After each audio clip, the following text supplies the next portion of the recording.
장애인 문화복지신문 제254호 제3연 기사입니다. 광명시 아이스팩 무상 수거해 살균 포장으로 재사용. 광명시가 미세 플라스틱이 함유되어 함부로 버릴 경우 환경을 오염시키는 젤 타입 아이스팩을 무상 수거해 필요한 시민에게 무상으로 공급한다고 3일 밝혔다. 광명시는 코로나19 장기화로 시민의 택배 이용 증가와 함께 버려지는 아이스팩 양이 늘어남에 따라 쓰레기 양을 줄이고 환경을 보호하고자 이같이 결정했다. 이를 위해 시는 지난 1일 이마트 소화점과 이마트 광명 크로앙스점에 아이스팩 수거함을 설치하고 아이스팩 무상 수거에 들어갔다. 수거한 아이스팩은 전문 소독업체의 세척, 살균, 포장 후 광명 전통시장의 놀장 택배사업, 식품기업, 식당, 시민 등 필요한 곳에 무상으로 공급할 계획이다.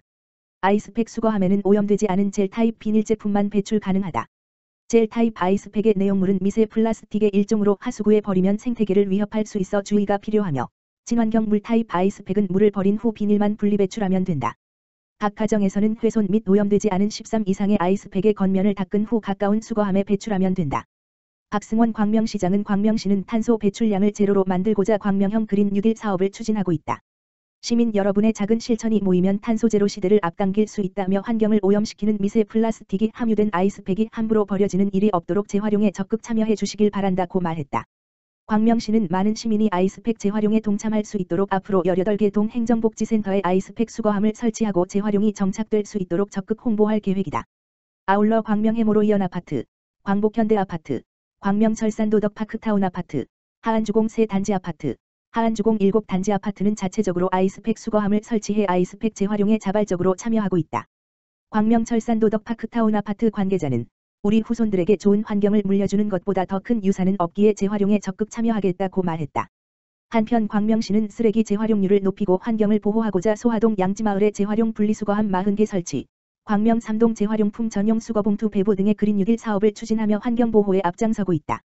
광명시 코로나19 노인복지 공백 최소화 전략. 광명시 시장 박승원은 코로나19 장기화와 사회적 거리두기 2.5단계로 인한 노인복지 공백을 최소화하기 위해 다양한 비대면 사업을 추진한다. 코로나19로 경로식당 운영이 중지됨에 따라 결식이 우려되는 어르신 900여 명에게 대체식을 제공해 안정적인 급식 서비스를 지원하고 있다. 또 대체식품만으로 어르신들의 영양 불균형이 우려되어 7월부터 주 1-2회 조리식품을 지원하고 있으며 향후 조리식품 지원 일수를 늘릴 계획이다. 사회관계가 취약하거나 우울감이 높은 어르신 1000여 명을 대상으로 생활지원사 98명이 전화로 안부를 확인하고 필요한 경우 생활 서비스를 지원하고 있다. 또한 코로나19로 노인복지관, 경로당 등 운영 중단으로 어르신들의 사회적 단절 및 고독감이 깊어짐에 따라 복지TV, 광명사이버 노인의전화, 유튜브 강좌 운영 등 다양한 비대면 사업을 개발하여 휴관으로 인한 노인복지 서비스 공백을 최소화하고자 노력하고 있다. 아울러 심리안정, 고독감 해소 등 독거 어르신들의 심리방역에 도움을 주고자 집에서 쉽게 기를 수 있는 반려식물과 콩나물 키트를 지급할 계획이다. 특히 콩나물은 자라면 먹을 수도 있어 어르신들의 무료함을 달래고 영양 보충까지 일석이조의 효과가 있다. 박승원 광명시장은 코로나19와 같은 팬데믹이 지속되면 사회적 취약계층이 가장 큰 피해를 입는다. 특히 어르신들은 감염의 우려도 높으므로 어르신들의 건강과 경제적 지원을 위해 다양한 정책 마련에 최선을 다하겠다고 말했다. 한편 광명시는 광명시 노인위원회 구성 및 운영, 노인 맞춤 돌봄 서비스 사업 확대, 화성공동화장시설 건립 추진, 광명형 특화 프로그램 경로당 사업, 노후된 사회복지시설 환경 개선, 경로당 및 사회복지시설의 공기청정기 설치, 4세대 효행 장려금 지급, 저소득 노인 가구 건강보험료 지원 등 다양한 노인 복지 지원 사업을 적극적으로 추진하고 있다. 광주시 어르신 건강관리자회의, 노인건강증진 사업 유공표창 수상. 광주시는 최근 시청시장 접견실에서 광주시 어르신 건강관리자회에게 노인건강증진 사업 유공표창을 수여했다. 이번 유공표창은 20여 년 동안 광주시 노인건강증진을 위해 각 지역 경로당을 돌며 건강생활 실천 분위기를 조성하는 등 광주 시민의 건강증진에 크게 기여한 공로로 받게 됐다. 이영일 광주시 어르신 건강관리자 회장은 건강관리자회 회원들은 지난 20여 년 동안 노인 건강 증진을 위해 각 지역 경로당을 돌고 건강생활 실천 분위기를 조성해 활동적인 건강 노인 이미지 확산에 노력했다면서 회원들의 노고에 깊은 감사를 드린다고 말했다. 이어 그는 고령화와 코로나19 시대에 걸맞은 노인 건강 증진 사업을 새롭게 추진할 것이라며 앞으로 소규모 건강 동아리 체제로 개편해 더욱 활발하게 활동하겠다고 밝혔다.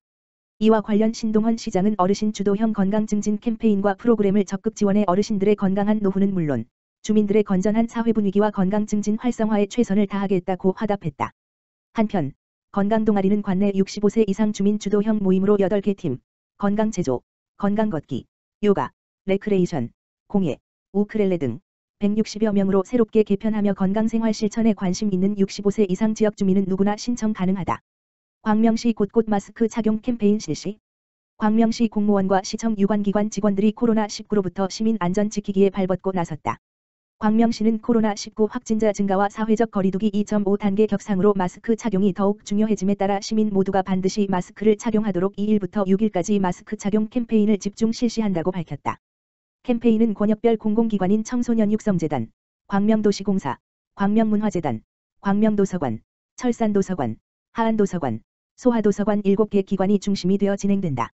참여 기관은 인근 주요 도로, 골목, 유동 인구가 많은 지역을 중심으로 캠페인을 실시할 예정이며 각 기관별 자율적으로 오전, 오후 1물결표 사인 2회씩 실시할 계획이다. 코로나19 예방을 위해 캠페인은 2인 1조로 사회적 거리를 유지하며 진행한다. 캠페인에서는 코로나19 예방을 위한 10가지 행동 수칙이 담긴 홍보물을 배부하고 마스크를 착용하지 않은 시민에게는 마스크를 배부하고 반드시 착용토록 한다. 광명시 관계자는 지난 8월 18일 경기도 내 마스크 착용 의무화 행정명령이 내려졌지만 여전히 마스크를 착용하지 않는 시민이 있다며 마스크 착용이 코로나19로부터 나와 내 가족을 지키는 유일한 생명줄이자 최고의 백신이므로 반드시 마스크를 착용해 주시기 바란다고 말했다. 광명시는 코로나19 발생 이후 수차례 캠페인을 실시해 시민에게 개인 방역 수칙 준수를 당부해왔다. 또 마스크 점검반을 구성해 안양천, 목감천, 전통시장 등에서 시민의 마스크 착용 여부를 점검하고 미착용 시민에게 마스크를 전달해 반드시 착용하도록 안내한다. 아울러 28개 단체 89,712명으로 구성된 시민안전대책본부는 9월부터 커피 전문점, 공사 현장, 음식점 등을 대상으로 개인 방역 홍보물과 마스크를 배부하며 개인 방역 수칙 준수 홍보 활동을 펼칠 예정이다. 한편 광명시는 31일부터 발열 시민을 대상으로 무료 코로나19 검사를 실시한다. 발열 증상이 있는 시민은 신분증을 지참하고 평일 오전 9시부터 11시까지 보건소 주차장에 마련된 워킹스루 진료소를 방문하면 무료로 검사 받을 수 있다. 광주시 결식아동 급식카드 사용처 확대 모든 일반 음식점 사용 가능. 광주시는 관내 모든 일반 음식점에서 아동급식카드, 지트림카드를 사용할 수 있게 됐다고 2일 밝혔다. 아동급식카드는 부모의 실직 및 맞벌이로 결식 우려가 있는 18세 미만 아동에게 식사를 제공하는 아동급식 지원 방법으로 시는 2017년부터 결식 우려 아동에게 아동급식카드를 지원하고 있다. 하지만 그동안 아동급식카드는 제휴 가맹점에서만 사용할 수 있어 아동들이 사용 가능한 음식점을 찾아 멀리 이동해야 하는 불편함이 있었다. 이에 경기도가 NH농협은행 경기영업본부, BC 카드사와 협의를 거쳐 BC 가맹 일반 음식점에서도 아동급식카드, 지트림카드, 를 사용할 수 있도록 조치한 결과이다. 이에 따라 시는 BC카드 가맹점 연계 조치로 시내 231개소에 불과하던 지트림카드 일반 음식점 사용처가 3,800여 개소로 확대돼 아동들의 식당 이용이 좀 더 편리해질 것으로 기대하고 있다. 단, 주점, 포차, 카페 등 아동급식 가맹점으로 부적합한 업소에서는 사용할 수 없다. 시 관계자는 우리 시는 1,344명의 결식 우려 아동에게 급식을 지원하고 있다며 코로나19로 격일 및 격주 등교에 따라 학기 중 결식이 우려되는 아동에게 중식을 추가로 지원하는 등 아동들의 결식을 예방하고 건강하고 행복하게 자랄 수 있도록 노력하고 있다고 말했다. 한편 지트림카드는 경기도에서 시행하는 아동급식 카드의 고유 명칭이다. 광주시 광남동의 온정의 성금 기탁 줄여. 광주시 광남동의 어려운 이웃들을 위한 온정의 손길이 이어져 주위를 훈훈하게 하고 있다. 광남동에 위치한 양지 김상용 대표는 지난 2일 광남동 행정복지센터를 방문해 관내 어려운 이웃을 돕는 데 사용해 달라며 성금 500만 원을 기탁했다. 매년 1천만 원이 넘는 성금을 기탁해 오고 있는 김 대표는 민족의 최대 명절 한가위를 앞두고 광남동 지역사회의 어려운 이웃을 위해 조금이나마 보탬이 되고 싶다고 기탁 의사를 밝혔다. 또한 한 익명의 기부자는 이날 장마로 수해를 입은 분들을 위해 써 달라며 현금 10만 원과 돼지저금통을 광남동 행정복지센터에 두고 홀연히 사라졌다. 이와 관련 강신원 광남동장은 코로나19로 어려운 상황의 나눔을 실천해 주신 데 대해 깊은 감사를 드린다며 광남동의 복지사각지대 해소를 위해 꼭 필요한 사업 추진에 소중하게 사용하겠다고 말했다. 한편 기탁된 성금은 지역사회보장협의체 특화사업으로 지역 내 저소득 가정을 위한 뜻깊은 사업 추진에 사용할 예정이다.